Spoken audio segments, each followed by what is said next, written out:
সুপ্রিয় দর্শক বন্ধুরা দেখতে পাচ্ছেন আরেকটি গোল্ডের প্রতিযোগিতা শুরু হতে যাচ্ছে। আমরা দেখতে পাচ্ছি তিনটি ঘোড়া প্রস্তুত এবং ছেড়ে দেওয়া হলো। দেখতে পাচ্ছেন তিনটি ঘোড়া দ্রুত গতিতে ছুটে চলছে। সবার আগে এগিয়ে রয়েছে নেইমার ঘোড়াটি, ঠিক তার পিছনে রয়েছে সোনার ফুল এবং তার পিছনে রয়েছে পাগলা তুফান ঘোড়াটি। আপনারা দেখতে পাচ্ছেন একটি অসাধারণ গোল্ডের প্রতিযোগিতা। আমরা আছি সিলেট জেলার বিশ্বনাথ থানার দৌলতপুর হাসনাজি মাঠে গ্রাম বাংলার ঐতিহ্যবাহী গোল্ডের প্রতিযোগিতা। এই মুহূর্তে দেখতে পাচ্ছি সবার আগে এগিয়ে রয়েছে নেইমার ঘোড়াটি, আর ঠিক তার পিছন থেকে হানা দেওয়ার চেষ্টা করছে সোনার ফুল এবং তার পিছনেই রয়েছে পাগলা তুফান ঘোড়াটি। আপনারা দেখতে পাচ্ছেন চমৎকার একটি গোল্ডের প্রতিযোগিতা। আপনারা আমাদের সাথেই থাকুন।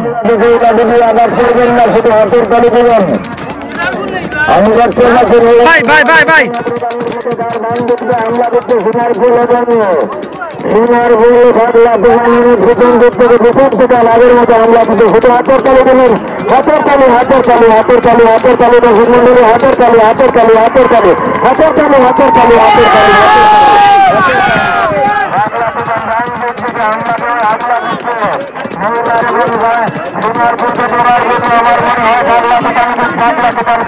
নেইমার পাগলা তুফান প্রথম স্থান অধিকার করে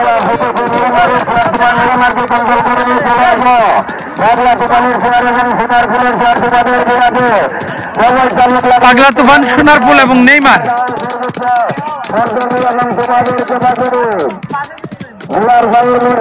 তোমাদেরকে কাছে দেখিয়ে দেওয়া আজকের আগে থেকে সব মন্ডলী মানুষের বাইরেকে নেইমারের সময় নেইমারকে কন্ট্রোল করে নিয়ে চলে আসো, নেইমারকে কন্ট্রোল করে নিয়ে চলে আসো। পাগলা তুফানের স্যার এবং সোনার ফুলের স্যার শুধু হাতের তালি দিয়ে আপনাকে উদ্বুদ্ধ করবেন।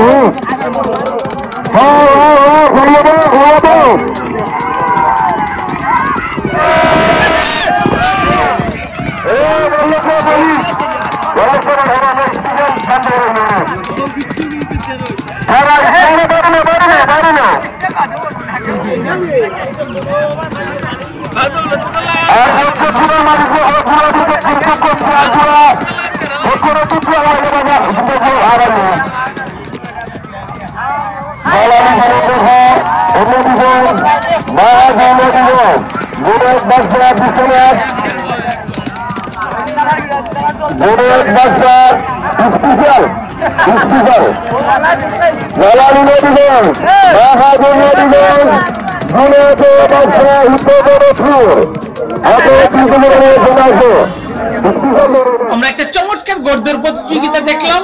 তিনটি ঘোড়াই সমানতালে হাড্ডাহাড্ডি লড়াই করে এগিয়েছিল এবং শেষ পর্যন্ত বিজয়ী হইল নেইমার ঘোড়াটি। ধন্যবাদ সবাইকে এতক্ষণ সাথে থাকার জন্য।